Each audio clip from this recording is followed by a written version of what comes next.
Hello नमस्कार दोस्तों, मैं फिर से हाजिर हूँ ऑटो लोन सीरीज के एक और इन्फॉर्मेटिव वीडियो के साथ। और आज के वीडियो का टॉपिक है Punjab and Sind Bank two wheeler loan scheme. तो दोस्तों, जैसे कि आप स्क्रीन पे देख पा रहे हैं, हम ऑलमोस्ट जो मेजर बैंक्स हैं उनके टू व्हीलर लोन स्कीम्स पे ऑलरेडी वीडियोस बना चुके हैं। इसके अलावा commercial vehicle loans, personal vehicle में new four wheeler, used four wheelers, personal loan pensioners के लिए, personal loan for businessman, personal loan for salaried, gold loans, jewellery loans, loan against property rentals. अगर आपके पास कोई प्रॉपर्टी है, उसके against कोई rent ले रहे हैं तो उस पर भी आप लोन ले सकते हैं। अलग से स्कीम्स अवेलेबल हैं, उन पे आपको वीडियोस मिल जाएंगे हमारे चैनल पे।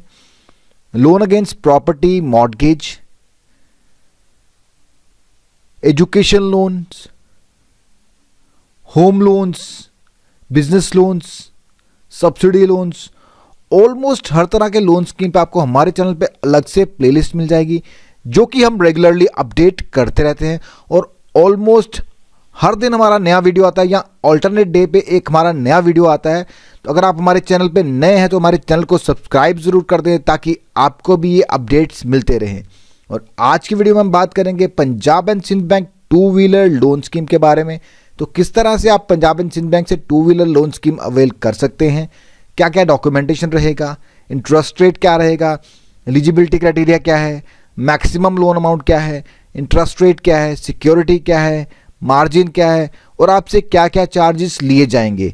तो मैं हूं आपका दोस्त रोहित, स्वागत करता हूं आप सबका टेकी पंडित में, और जुड़े रहिए हमारे साथ और भी ऐसे इंफॉर्मेशनल वीडियोस के लिए। तो आइए स्टार्ट करते हैं आज का ये वीडियो।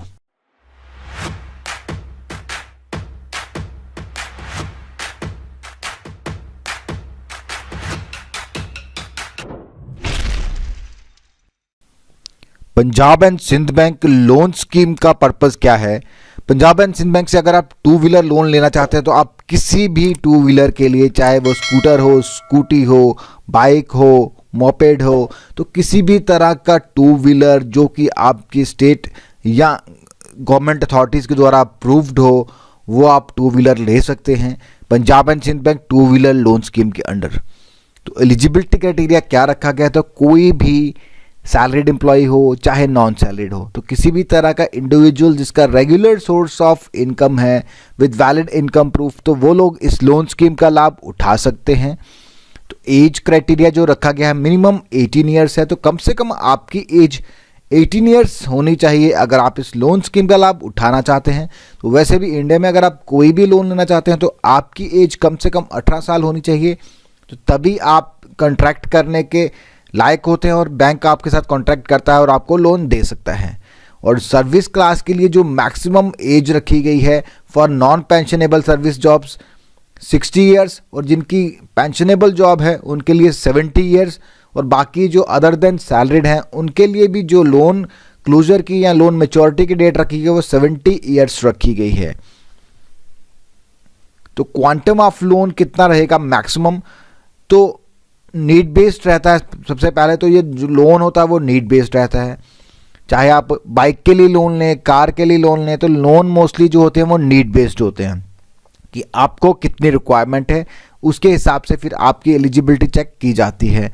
तो वैसे जो मैक्सिमम कैप रखा गया है फॉर न्यू व्हीकल्स, वो जो टू व्हीलर तो आपको न्यू ही मिलेगा, और कैप जो रखा गया 85% ऑफ ऑन रोड प्राइस। और अगर आप एग्जिस्टिंग कस्टमर है बैंक के विद गुड ट्रैक रिकॉर्ड, तो बैंक क्लेम करता है कि आपको 100% तक बैंक फाइनेंस कर देगा, तो किसी तरह का मार्जिन की रिक्वायरमेंट नहीं रहेगी। तो 85% भी अगर आप मान के चलिए, तो फॉर एग्जांपल अगर आपकी बाइक जो है 5 लाख की है, तो 85% उसका लेके चलिए तो 75,000 तक आपको खुद से देना होगा, बाकी बैंक फाइनेंस कर देगा। तो ये 85% का कैप रखा गया है, 85% का कैप रखा गया है मैक्सिमम। और बाकी जो लोन रहेगा नीड बेस्ड रहेगा, आपकी इनकम पे डिपेंडेंट रहेगा कि आपकी इनकम कितनी है, आपकी सैलरी या आपकी जो इनकम है बिजनेस से वो कितनी है, उसी पे डिपेंड करेगा आपको जो है कितना लोन दिया जाएगा। तो डॉक्यूमेंटेशन क्या क्या ली जाएगी आपसे? तो सबसे पहले आपका केवाईसी में एड्रेस प्रूफ जैसे कि passport, pipe gas connection bill, electricity bill, landline telephone bill, और उसके बाद आपका आईडी प्रूफ जैसे कि PAN card, voter card, driving licence, but PAN card जो है वो किसी तरह के भी लोन अगर आप लेना चाहते हो तो वो मैंडेटरी है, क्योंकि पैन कार्ड से आपका सिबिल रिपोर्ट जनरेट होता है और सिबिल रिपोर्ट में ही रिफ्लेक्ट होता है कि आपकी जो क्रेडिट हिस्ट्री है वो कैसी है। अगर आपने हिस्ट्री में लोन लिए हैं कोई तो किस तरह से रीपे किए हैं, प्रॉपरली रीपे किए हैं या नहीं किए हैं। अगर आपके सिबिल रिपोर्ट में कोई बैड लोन्स होंगे या एनपीएस होंगे तो कोई भी बैंक आपको किसी भी तरह का लोन ऑफर नहीं करेगा। तो ये डिपेंड करता है, और अगर आपका सिबिल रिपोर्ट बहुत अच्छा है तो आपको बेस्ट रेट्स ऑफर किए जाएंगे, और जैसे जैसे आपका सिबिल स्कोर नीचे आएगा आपको जो रेट ऑफ इंटरेस्ट है वो थोड़े ज़्यादा चार्ज किए जाएंगे। इसके अलावा ड्राइविंग लाइसेंस जो है वो भी ज़रूरी है व्हीकल लोन के लिए, टू व्हीलर के लिए, फोर व्हीलर के लिए।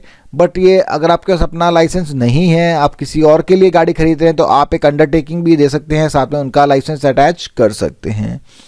तो इसके अलावा आपको देना होगा परफॉर्मा इनवॉइस। आप जो बाइक खरीदने जा रहे हैं उसका परफॉर्मा आपको आपके डीलर से मिलेगा, तो वो परफॉर्मा इनवॉइस आपको देना होगा।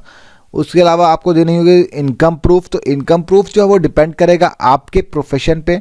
तो अगर आप सैलरी ना, तो आपकी जो लेटेस्ट सैलरी स्लिप्स होंगी वही आपका इनकम प्रूफ कंसीडर किया जाएगा। और अगर आप नॉन सैलरीड हैं तो आपकी जो ITRs हैं, इनकम टैक्स रिटर्न्स हैं, वही आपका इनकम प्रूफ कंसीडर किया जाएगा। और अगर आप कोई बिजनेस कर रहे हैं तो आपको अपने बिजनेस का भी प्रूफ देना होगा, जैसे कि ऑडिटेड बैलेंस शीट और प्रॉफिट एंड लॉस की कॉपीज। और ये जो डॉक्यूमेंट्स मैंने आपको बताई हैं ये ऑलमोस्ट यूनिवर्सल डॉक्यूमेंट्स। आप किसी भी बैंक में जाएंगे तो आप इन डॉक्यूमेंट्स पे टू व्हीलर लोन ले सकते हैं अगर आप एलिजिबल हैं तो। इसके अलावा हम ऑलमोस्ट जो मेजर बैंक्स हैं सभी बैंक्स की टू व्हीलर लोन स्कीम से ऑलरेडी वीडियोस बना चुके हैं। तो आप अगर आप बाइक लोन लेना जा रहे हैं तो एक बार इन वीडियोस को भी ज़रूर देख लें, ताकि आप इनमें से जो बेस्ट स्कीम है वो चूज़ कर पाएँ। और इंटरेस्ट रेट क्या चाहते हैं पंजाब एंड सिंध बैंक आपसे, जैसे कि मैंने आपको ऑलरेडी बताया था कि इंटरेस्ट रेट जो है डिपेंडेंट होगा आपके सिबिल स्कोर पे। तो सिबिल रेंज ये है 641 टू, ये लोवेस्ट रेंज है 641 टू 689, 12.60। तो लोवेस्ट पे जो इंटरेस्ट रेट है वो हाईएस्ट है 12.60, 690 टू 731 12.45, 732 to 752 12.20, 753 to 767 12%, 767 to 900 11.85%। तो आप देख रहे हैं जैसे जैसे आपका सिविल स्कोर बढ़ रहा है इंटरेस्ट रेट कम हो रहा है, जैसे जैसे सिविल स्कोर नीचे आ रहा है इंटरेस्ट रेट बढ़ रहा है। तो ये जो इंटरेस्ट रेट्स हैं ये अभी के लेटेस्ट रेट्स हैं। आप जब भी लोन लें लेटेस्ट रेट्स जो आप बैंक की वेबसाइट से चेक कर लें। ऐसा ना हो आप ये वीडियो 6 महीने के बाद देख रहे हो, आप बोल रहे हैं आपको इंटरेस्ट रेट कुछ और बताए गए हैं और आपके चैनल में कुछ और बताए गए हैं। तो इंटरेस्ट रेट जो है वो this are always subject to change. आप जब भी लोन लें लेटेस्ट रेट्स जो हैं बैंक की वेबसाइट से चेक कर लें, या आप हमें नीचे कमेंट बॉक्स में भी पूछ सकते हैं। तो रीपेमेंट पीरियड कितना रहेगा? Maximum 36 months. तो मैक्सिमम आपको 36 मंथ्स का टाइम दे रहा है पंजाब एंड सिंध बैंक। तो 36 मंथ्स में आपको ये सारा लोन रिपे करना होगा। और इस लोन में किसी तरह का आपको मोराटोरियम या हॉलीडे पीरियड नहीं दिया जाता है। जैसे कि आपको एजुकेशन लोन और होम लोन्स में मोराटोरियम पीरियड दिया जाता है। तो मोराटोरियम पीरियड में आपको EMI भरने से छूट होती है, आपको बस इंटरेस्ट ही सर्व करना होता है। बट व्हीकल लोन में किसी तरह का मोराटोरियम पीरियड नहीं दिया जाता। लोन सिक्योरिटी के लिए बैंक क्या करेगा, जो बाइक आपको दे रहा है उसका हाइपोथिकेशन किया जाएगा, और RTO से जो आप RC बनवाएंगे तो आपके RC सर्टिफिकेट पे बैंक का नाम प्रिंट हो जाएगा। वो नाम तब तक रहेगा जब तक कि आप पूरा लोन रिपे नहीं कर देते। तो पूरा लोन रिपे करने के बाद आप बैंक का नाम RC सर्टिफिकेट से हटवा सकते हैं। तो मार्जिन रिक्वायरमेंट्स, जैसे कि मैंने कहा कि अगर न्यू व्हीकल, अच्छा अगर आप एग्जिस्टिंग कस्टमर नहीं है बैंक के तो 15% मार्जिन रहेगा। अगर आप existing customer with good track record तो आपके लिए कोई भी मार्जिन रिक्वायरमेंट्स नहीं है, 100% तक बैंक फाइनेंस करने का क्लेम करता है। और प्रोसेसिंग चार्जेस क्या ले रहा है बाइक लोन पे? 2% of the loan amount with minimum of 1000। तो कम से कम 1000 तो है, 2% ऑफ द लोन अमाउंट। और प्री क्लोजर चार्जेस किसी तरह के नहीं लिए जाएंगे। तो वैसे भी आप जो पब्लिक सेक्टर बैंक्स हैं उनसे अगर किसी तरह का कोई लोन लेते हैं तो मोस्टली उन पे पब्लिक प्री प्रोसेसिंग चार्जेस नहीं होते हैं, प्री क्लोजर चार्जेस नहीं होते हैं, प्री पेमेंट चार्जेस नहीं होते हैं। बट मोस्टली जो प्राइवेट सेक्टर बैंक्स हैं उनसे जब आप लोन लेते हैं तो आपका प्री क्लोजर चार्जेस और प्री पेमेंट चार्जेस लगाए जाते हैं। इसके अलावा अगर आपकी स्टेट में कोई स्टैम्प ड्यूटी एप्लीकेबल है वो भी आपको भरनी पड़ सकती है, क्योंकि स्टैम्प ड्यूटी जो होती है वो गवर्नमेंट फीस होती है और उसमें आपको किसी तरह का कोई रिबेट नहीं मिलता है। हाँ, जो प्रोसेसिंग चार्जेस हैं इन पे आपको बहुत बार वेबर मिलता रहता है, साल में काफ़ी बार बैंक इसके ड्राइव्स चलाते हैं, इसके कैंपेन चलाते हैं कि प्रोसेसिंग चार्जेस फ्री हैं इस टाइम, तो आप उस टाइम पे अगर लोन लेंगे तो आपको और भी काफ़ी बेनिफिट हो जाएगा। तो दोस्तों ये था Punjab and Sind Bank two wheeler loan scheme. कैसा लगा आपको आज का ये वीडियो, कमेंट बॉक्स में कमेंट करके ज़रूर बताएं। अगर आपको ये वीडियो पसंद आए तो वीडियो को लाइक करें, चैनल को सब्सक्राइब करें और वीडियो को शेयर करें। Thank you for watching.